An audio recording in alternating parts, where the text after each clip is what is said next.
अब आपको screen share हो रही है।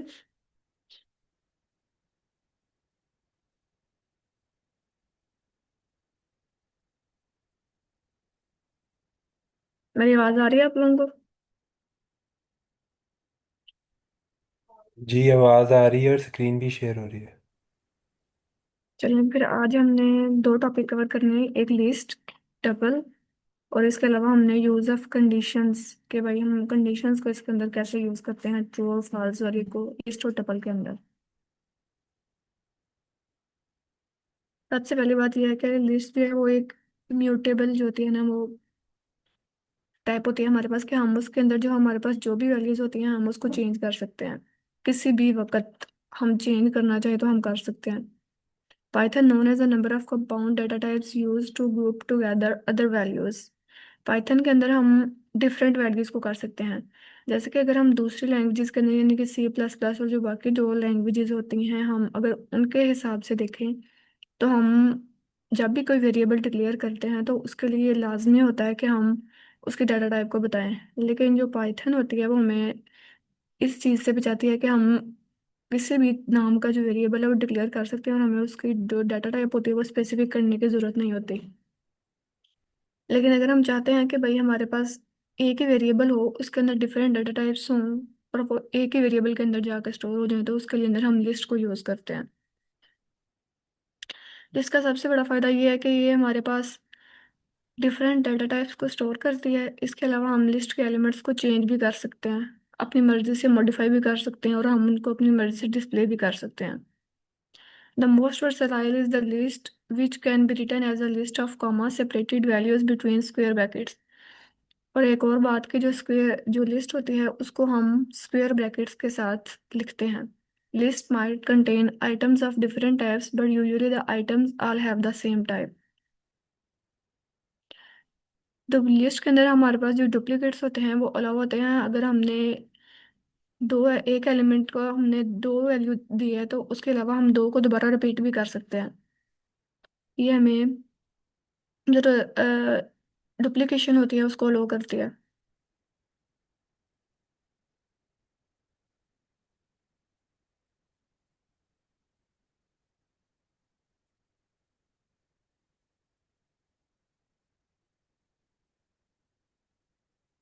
ये देखें एक नंबर्स की लिस्ट है, हमने नंबर्स वेरिएबल के साथ एक लिस्ट बनाई है, उसके अंदर हमने वैल्यूज असाइन की हैं। ये नेम्स के नाम से उसके अंदर हमने नेम्स को किया है। और एक और बात कि जब भी हमने लिस्ट के एलिमेंट्स को लिखना है तो हमने उनको सिंगल कोट या डबल कोट के स्ट्रिंग के अंदर अगर हमें स्ट्रिंग वैल्यू पास करनी है तो सिंगल कोट भी हो सकते हैं वो और डबल कोट्स भी हो सकते हैं। हमने जो स्ट्रिंग वैल्यू होगी हमारे पास हमने उसके इर्द गिर्द हमने डबल कोट्स को या सिंगल कोट्स को लगाना है।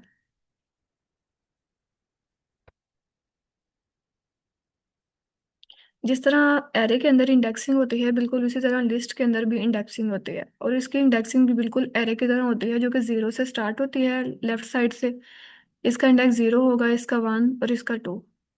लेकिन अगर हम किसी ऐसे इंडेक्स को एक्सेस करते हैं जो कि हमारे अंदर पास मौजूद ही नहीं है तो फिर वो हमें एरर देगा। जैसे कि यहाँ पे जीरो है तो जीरो पे टेन पड़ा है तो उसने हमें टेन को प्रिंट करवा के दिखा दिया। लेकिन अगर हम यहाँ पर थ्री इंडेक्स को एक्सेस करने की कोशिश करते हैं जो कि नहीं मौजूद तो फिर ये हमें एरर देगा।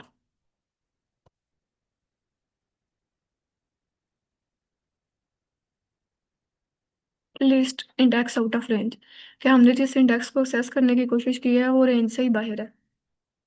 इसके अलावा हम एक लेंथ का ऑपरेशन यूज करते हैं इसके ऊपर जो कि हमें बताता है कि हमारी जो लिस्ट है उसकी लेंथ कितनी है।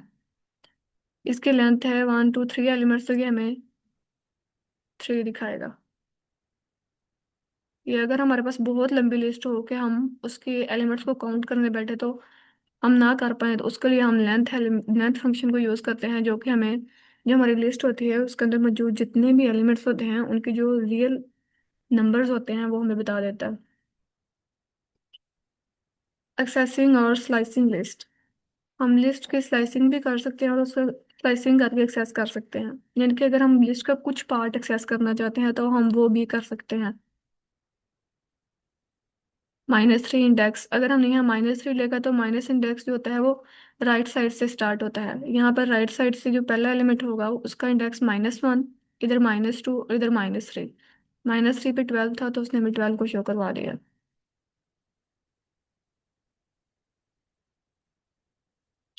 अगर हम चाहते हैं कि हमारे पास पूरी की पूरी लिस्ट डिस्प्ले हो तो हम सिर्फ नंबर्स को भी कर सकते हैं, हम इसको छोड़ दें, हम इसके पैरामीटर्स को ना दें।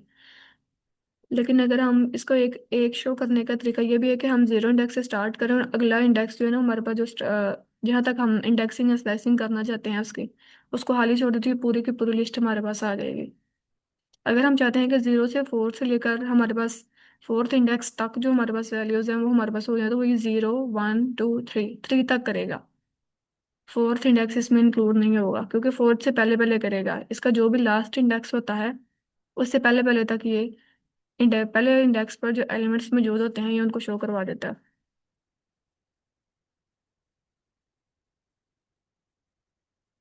अगर हम सिर्फ ये कॉलम दे दे तो उसके बाद हमारे पास पूरी लिस्ट, हमारे पास ये पूरी लिस्ट को डिस्प्ले करने का एक मेथड ये भी है। एक हम सिर्फ नंबर्स के जो वेरिएबल है हम उसके वेरिएबल को वेरिएबल का नेम देकर भी पूरी लिस्ट को प्रिंट करवा सकते हैं, सिर्फ कॉलम देकर भी करवा सकते हैं, और एक उसके अलावा जीरो लिखकर और हम जो नेक्स्ट इंडेक्स होगा उसको खाली छोड़ दे तो भी हमारे पास पूरी की पूरी लिस्ट प्रिंट हो जाती है।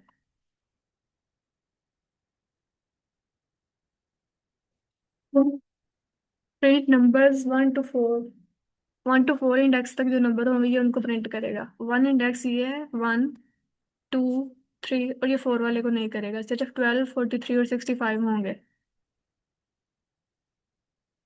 और अगर हम चाहते हैं कि हमारे पास स्टार्ट से लेकर किसी हाथ से इंडेक्स तक लिस्ट प्रिंट हो जाए तो उसको एक शो करवाने का तरीका ये भी है कि हम जो फर्स्ट इंडेक्स हमारा स्टार्टिंग इंडेक्स है हम उसको छोड़ दें, और जो हम जहाँ तक चाहते हैं वो हमें उस इंडेक्स को मेंशन कर दें, तो तभी हमारी पूरी की पूरी लिस्ट जो होगी जिस इंडेक्स तक हम देंगे वो प्रिंट हो जाएगी। Extending slicing. अगर हम चाहते हैं कि हमारे पास आइटरेटिव आए, मतलब हम कुछ एलिमेंट्स अंदर चाहते हैं यानी कि इवन नंबर पे जो इवन इंडेक्स पे जो पड़े हैं वो आ जाएं या ऑड पे पड़े हैं वो आ जाएं, तो उसके लिए हम इसको जंप करने के लिए भी एक इंडेक्स देते हैं, क्योंकि ये दो एलिमेंट्स को जंप करेगा। 0 से स्टार्ट करेगा, 1 को छोड़ के जो सेकंड एलिमेंट होगा उसको प्रिंट करवाएगा। अगर हम इसको 3 दें तो वो 1 2 को छोड़ के 3 वाला जो एलिमेंट होगा उसको प्रिंट करवाएगा। स्टार्ट होता है कि जो लिस्ट के अंदर मौजूद एलिमेंट्स हैं हम उनको असेंडिंग या डिसेंडिंग ऑर्डर में, यानी कि बड़े से छोटा या छोटे से बड़े के ऑर्डर में हम उसको सॉर्ट करें। तो उसके लिए एक फंक्शन यूज होता है, सॉर्ट फंक्शन, जो कि एलिमेंट्स को सॉर्ट कर देता है। -43 सबसे छोटा, 5 उससे बड़ा, 8 10 12, इसी तरह इसने इसको सॉर्ट कर दिया।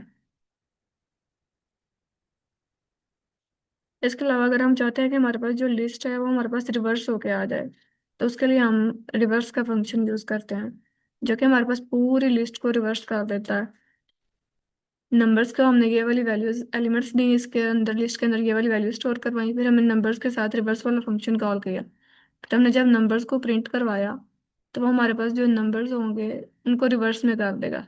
76 पहले ले आएगा, -43 बाद में, 5 8, इसी तरह लिस्ट को पकड़ के रिवर्स कर देगा। लेकिन अगर हम हमारे पास एक बहुत लंबी लिस्ट है और हम चाहते हैं कि इसके अंदर जो सबसे मिनिमम एलिमेंट है हम उसको एक्सेस करें, तो उसके उसके लिए हम मिन फंक्शन को यूज करते हैं, जो कि हमें हमारे लिस्ट के अंदर जो भी सबसे छोटी वैल्यू होती है हमें वो बताता है। और अगर हम चाहते हैं कि हमारी लिस्ट के अंदर जो सबसे बड़ी और मैक्सिमम वैल्यू है वो हमारे पास आ जाए, तो उसके लिए हम मैक्स फंक्शन को यूज करते हैं और वो हमें मैक्सिमम वैल्यू को देता है। लिस्ट का पहला फायदा जो कि मैंने बताया था कि हम लिस्ट के अंदर ऐड कर सकते हैं अपनी मर्जी के साथ, ये म्यूटेबल होती है, हम इसको चेंज कर सकते हैं। अब हम देखते हैं कि लिस्ट के अंदर एलिमेंट्स को ऐड करने के कौन कौन से मेथड हैं। पहला मेथड तो ये है कि अपेंड फंक्शन को यूज कर रहे हैं हम। अपेंड फंक्शन जो होगा वो लास्ट पर जो एलिमेंट होगा ना उसको ऐड करवाएगा। 1 0 1 लास्ट पे ऐड होगा। ये जैसे ही हमने नंबर्स के अंदर, ये पहले वैल्यूज थी 76 तक, लेकिन हमने क्या किया कि नंबर्स डॉट अपेंड 1 0 1, तो उसने 1 0 1 को ऐड कर दिया।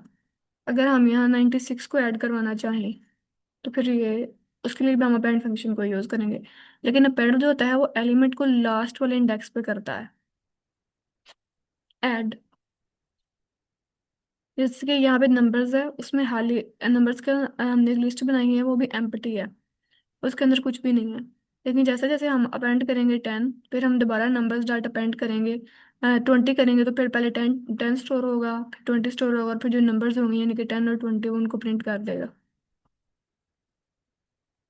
वो तो था कि अगर हम रैंडमली जो लास्ट इंडेक्स है उसके ऊपर हम किसी भी एलिमेंट को ऐड करना चाहते हैं या स्टोर करना चाहते हैं तो उसके लिए हम अपेंड फंक्शन को यूज़ करते हैं। लेकिन जब हमने एक खास इंडेक्स के ऊपर किसी भी नंबर को स्टोर करना होता है तो उसके लिए हम इंसर्ट वाला फंक्शन यूज़ करते हैं। इसका ये मेथड ये होता है कि इसमें हमने पहले इंडेक्स देना होता है कि भाई इंडेक्स के ऊपर ये वाली वैल्यू को स्टोर कर दो। ये 3 इंडेक्स और ये 101। ये थर्ड इंडेक्स पे 0 1 2 3, थर्ड इंडेक्स पे 101 को उसने ऐड कर दिया। लेकिन अगर हम इसका इंडेक्स चेंज करना चाहें तो वो भी हम कर सकते हैं। अब ये उसको फोर्थ इंडेक्स पे 101 को ऐड करेगा, 0 1 2 3 और 4 इधर उसको करेगा, 65 और 8 के दरमियान।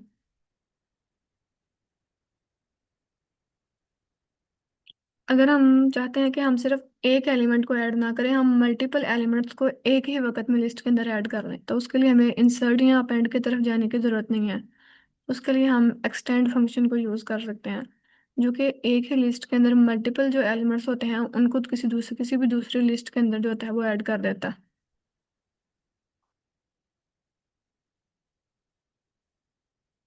ये यहाँ तक नंबर्स थे, फिर उसने इनको भी अंदर ऐड कर दिया और फिर उसने नंबर्स को प्रिंट करवा दिया, तो हमारे पास ये वाला आ गया, पहली लाइन जो हमारे पास आउटपुट में शो हो रही है वो।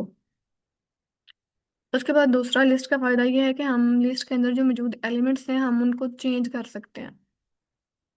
जैसे कि नंबर्स 2 पे, अगर हम 2 इंडेक्स पे देखें तो हमारे पास 43 है। अगर हम चाहते हैं कि हमारे पास 2 इंडेक्स के ऊपर 211 आ जाए तो हम जो नंबर्स के अंदर जो सेकंड इंडेक्स होगा उसको हम 211 वैल्यू पास करेंगे और वो उसको उसके साथ रिप्लेस कर देगा। अगर हम इसका इंडेक्स चेंज भी करना चाहें तो हम अपनी मर्जी से जिस इंडेक्स की वैल्यू हमने चेंज करनी है वो हमारे पास चेंज कर देगा। अभी हमारे पास 4 इंडेक्स पे है 8। अब ये 8 की वैल्यू जो होगी उसको 211 के साथ रिप्लेस कर देगा, 211। लेकिन अगर हम चाहते हैं कि हमारे पास एक रेंज से यानी कि 1 इंडेक्स से लेकर 4 इंडेक्स तक जो है वो लिस्ट चेंज हो, ये जो हमारे पास एक्सटेंड होगा ये तो सिर्फ करेगा कि भाई लास्ट पर उसको ऐड कर देगा उन लिस्ट को।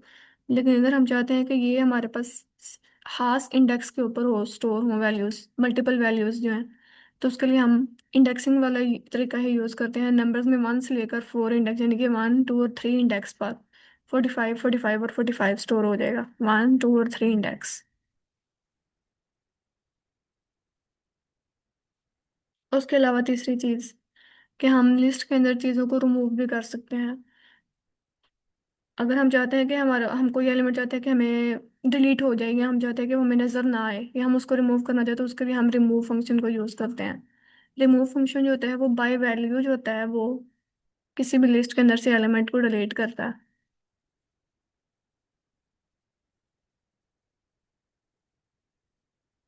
ये इसको 12 मिला और इसने डिलीट कर दिया उसको। लेकिन अगर हम चाहते हैं कि भाई हमारे पास जो हमने वैल्यू को जिस एलिमेंट की जिस वैल्यू को हमने डिलीट किया है वो हमारे पास स्टोर भी हो, अगर हम सिर्फ रिमूव फंक्शन को यूज़ करेंगे तो वो उसको डिलीट कर देगा, उस वैल्यू को हम दोबारा एक्सेस नहीं कर पाएंगे। जब हम चाहते हैं कि हम उस वैल्यू को दोबारा एक्सेस कर रहे हैं या हमें पता होता है कि हमें उस वैल्यू की दोबारा ज़रूरत पड़ सकती है तो उसके लिए हम पॉप फंक्शन को यूज़ करते हैं। पॉप फंक्शन जो होता है वो वैल्यू को टेम्परेरीली स्टोर भी करवाता है और उसको फिर उसका रिकॉर्ड रखता है।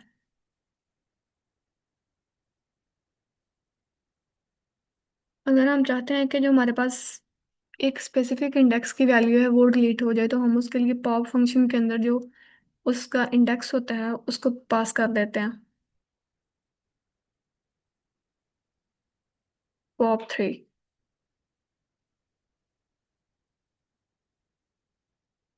थर्ड इंडेक्स पर 8 था और उसने उसको पॉप करवा दिया।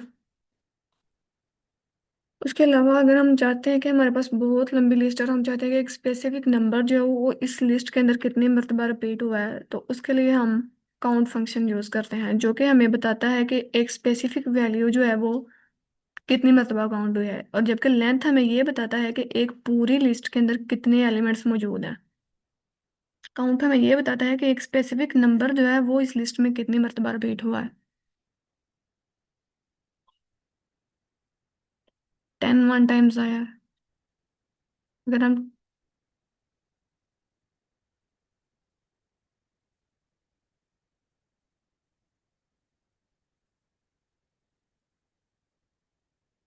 टेन को 2 दफा करें।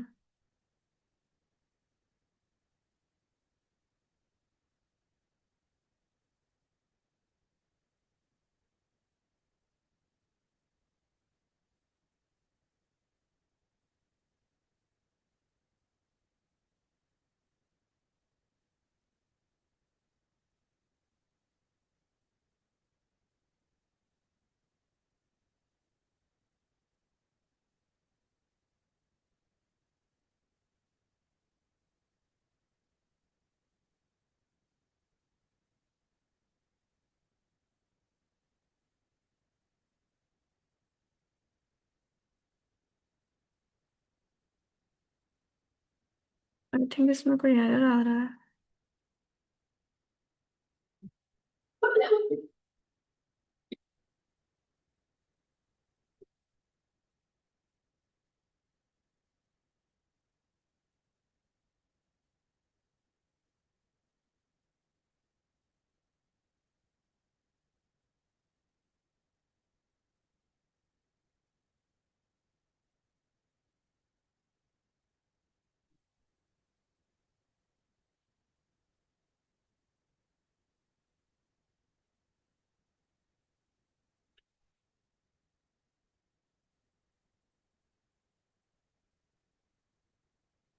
अगर हम इसे 112 की वैल्यू को काउंट करना चाहें कि वही वो कितनी मरतबा एक लिस्ट के अंदर रिपीट हुआ है।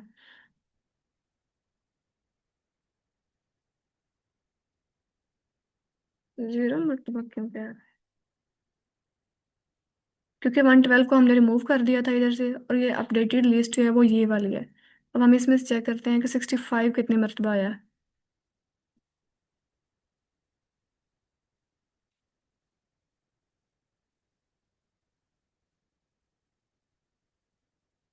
65। वो 112 को इसलिए शो नहीं करवा रहा क्योंकि 112 डिलीट हो चुके हैं, और जो हमने नंबर्स वाली लिस्ट को प्रिंट करवाया उसके अंदर 112 मौजूद ही नहीं है।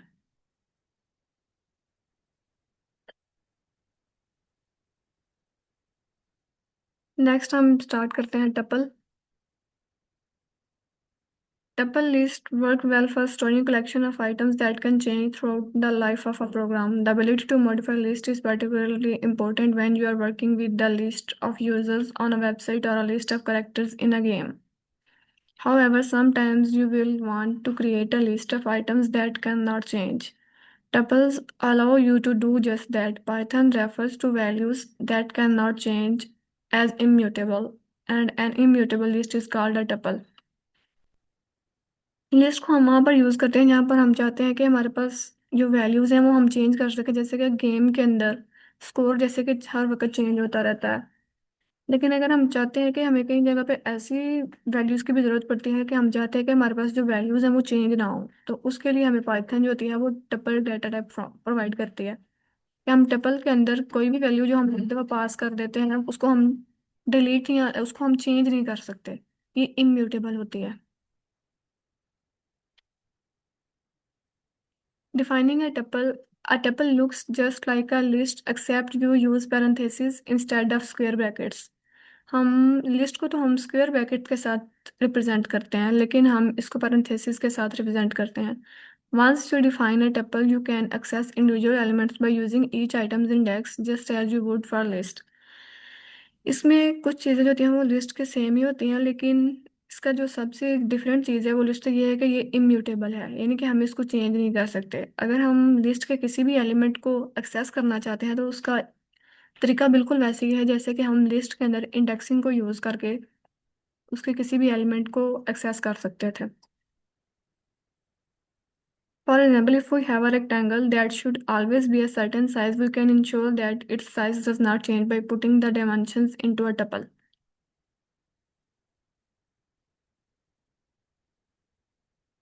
यहाँ पर भी इंडेक्सिंग वाला रूल फॉलो होगा। अगर हम किसी भी ऐसे इंडेक्स को एक्सेस करने की कोशिश करेंगे जो कि अंदर मौजूद ही नहीं है, तो फिर ये कंपाइलर हमें एरर शो करवाएगा।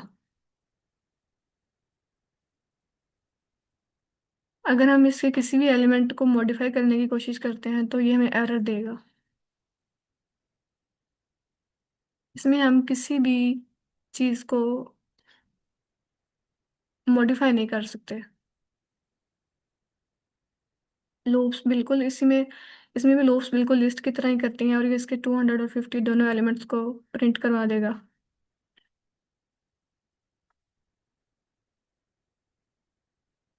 हम टपल के अंदर जो इंडेक्स के ऊपर वैल्यू होती है हम उसको मॉडिफाई तो नहीं कर सकते, लेकिन हम जो हमारे पास जिस वेरिएबल के अंदर टपल स्टोर होती है हम उसकी वैल्यू को चेंज कर सकते हैं। Writing over a tuple, although you can't modify a tuple, you can assign a new value to a variable that represents a tuple. So if we wanted to change our dimensions, we could redefine the entire tuple. Original dimensions को करेगा, उसके बाद dimensions को हमने change कर दिया, हमने variable के अंदर जो वैल्यूज हैं हमने उनको ही चेंज कर दिया।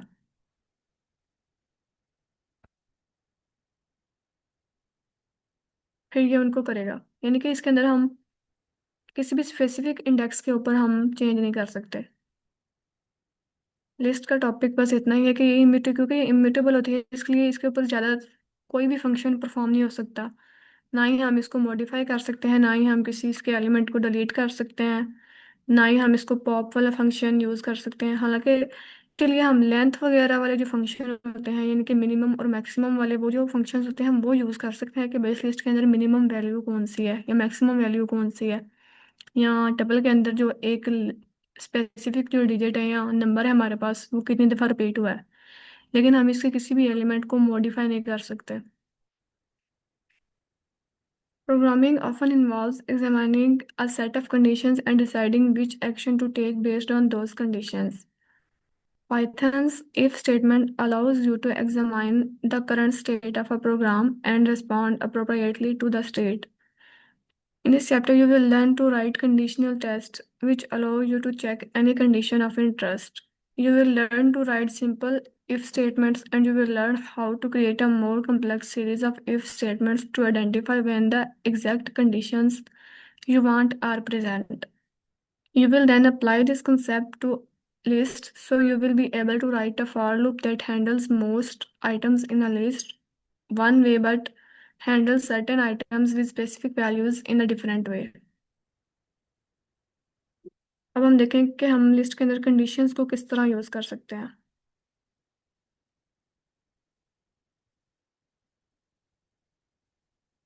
हमारे पास कार्स की एक लिस्ट है। हमें कैसे पता चला कि ये लिस्ट है, क्योंकि इसके लिए स्क्वायर ब्रैकेट्स हैं, इससे हमें पता चला कि ये एक लिस्ट है। For car in cars, if car is BMW, print car dot upper as print car dot title. जो कार का टाइटल है हमारे पास वही आ जाएगा, लेकिन अगर ये सर्टेन कंडीशन मैच कर रही है, BMW है, कार की वैल्यू पहले RD थी, तो वो वैसे ही आ जाएगी। टाइटल का होता है कि जो उसका पहला लफ्ज होता है सिर्फ उसको बड़ा कर देता है। अगर हम अपर वाले फंक्शन को यूज करते हैं तो वो हमारे पास जो भी एलिमेंट होता है उसको कैपिटल लेटर में कर देता है, लेकिन जो टाइटल वाला हमारे पास फंक्शन है वो सिर्फ जो उस इंडेक्स के ऊपर जो वैल्यू पड़ी होती है उसका जो पहला लफ्ज होता है ना उसको कैपिटल कर देता है।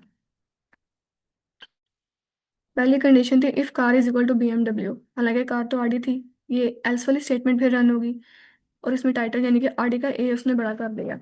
सेकंड नंबर पे आएगा BMW कंडीशन से मीट कर गई इसलिए वो अपर में आएगा। थर्ड पे सुबारू है और टोयोटा, ये दोनों ही कि इनमें से किसी भी कंडीशन से मीट नहीं करती, तो इस वजह से इनको टाइटल यानी कि एल स्टेटमेंट में ये रन होगी और इनका सिर्फ पहला लफ्ज जो होगा वो कैपिटल होगा।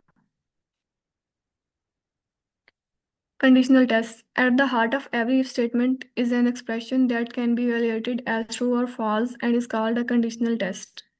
Python uses the values true and false to decide whether the code is in an if statement should be executed if a conditional test evaluates to true. Python executes the code following the if statement. If the test evaluates to false, Python ignores the code following the if statement. अगर हम equality को check करेंगे कि हम चाहते हैं कि हमारे पास कार के अंदर जो BMW है तो वो हमारे पास प्रिंट हो जाए, ये ट्रू है क्योंकि कार वेरिएबल के अंदर हमारे पास BMW है, तो ये कंडीशन ट्रू हो गई, तो इस मतलब है कि ये इसको ट्रू को प्रिंट करवा देगा।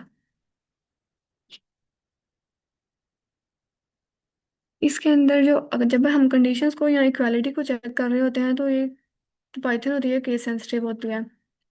अगर हम यहाँ पे ऑडी लेके आए, अगर हम यहाँ पे ए का ऑडी का ए कैपिटल नहीं बल्कि स्मॉल डाल देते हैं तो हमारे पास फिर ये में एरर देगा क्योंकि ये केस सेंसिटिव है, फॉल्स हो गया। जैसे कि हालांकि आरडी अंदर मौजूद है कार वेरिएबल के अंदर, लेकिन हमने इसका जो केस है हमने वो ही चेंज कर दिया तो जिसकी वजह से ये उसको एक्सेस नहीं कर पा रहा।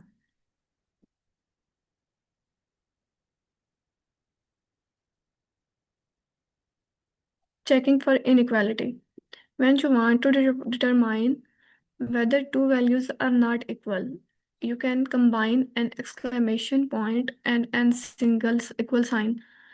The exclamation point represent not as it does in many programming languages. अगर हमने किसी भी प्रोग्रामिंग लैंग्वेज में इक्वल को शो करवाना है तो हम डबल इक्वल लगाते हैं, अगर हमने नॉट इक्वल टू शो करवाना है तो उसके लिए नॉट साइन, ये वाला जो साइन है वो लगा के इक्वल का साइन यूज किया जाता है। इसका मतलब होता है not equal. Let's use another if statement to examine how to use the inequality operator. We will store a requested pizza topping in a variable and then print a message if the person did not order it.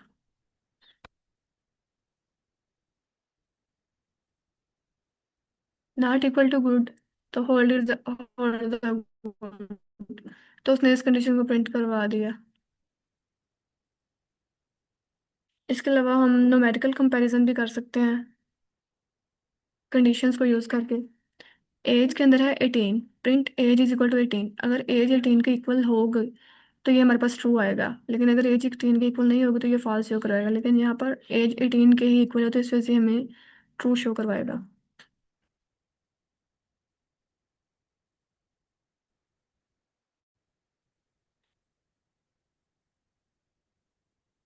You can also test to see if two numbers are not equal. For example, the following code prints a message if the given answer is not correct.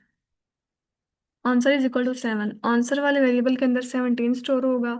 अब हमने condition लगाई है कि if answer not equal to 42, print that is not the correct answer, please try again. हालांकि answer के अंदर 17 पड़ा हुआ है, 42 का इक्वल नहीं है, इसका मतलब कंडीशन फॉल्स होगी तो फिर ये हमारे पास ये प्रिंट करवा देगा। इसके अलावा हम वेरियस मैथमेटिकल कंपैरिजन को कंबाइन भी कर सकते हैं कंडीशंस के अंदर। You can include various mathematical comparison in your conditional statements as well such as less than और इक्वल टू, ग्रेटर देन और इक्वल टू। एज में है 19, प्रिंट एज लेस देन 21। 19 21 से छोटा है, इस वजह से ट्रू होगा। Age less than equal to 21, less than भी और इक्वल टू, तो इसका जैसे कि एज 19 है जो कि इससे 21 से छोटी है तो फिर ये भी ट्रू होगा। एज 19 है और ये ग्रेटर नहीं है 21 से तो फिर ये फॉल्स होगा। ग्रेटर देन इक्वल टू है 21 के तो ये भी फॉल्स होगा क्योंकि वो 19 है।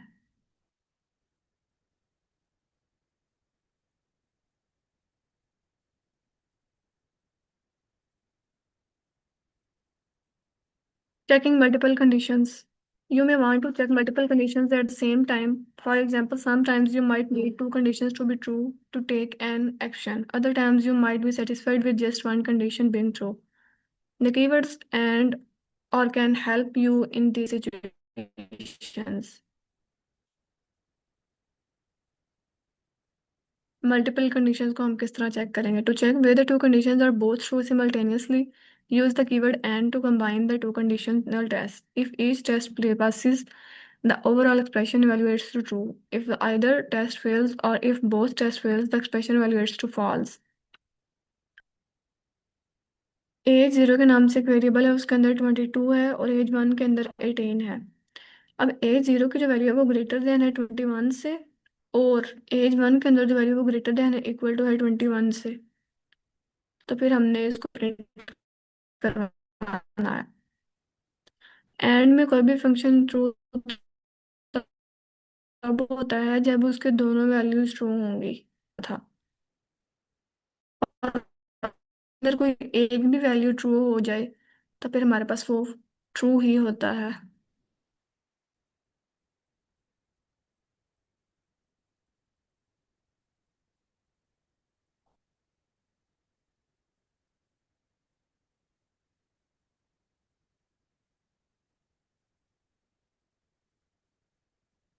जैसे कि हम और देखें।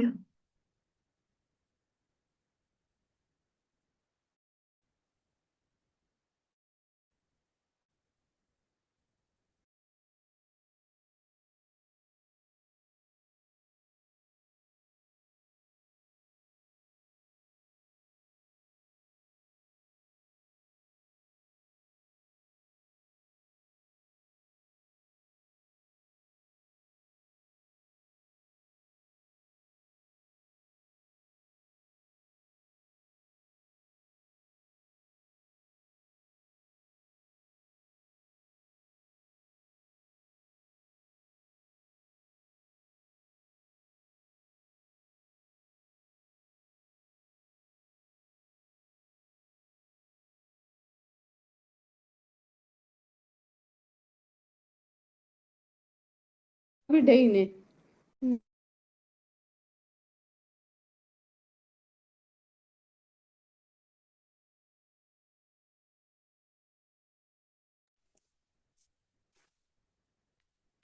हेलो, बुशरा कहाँ हो?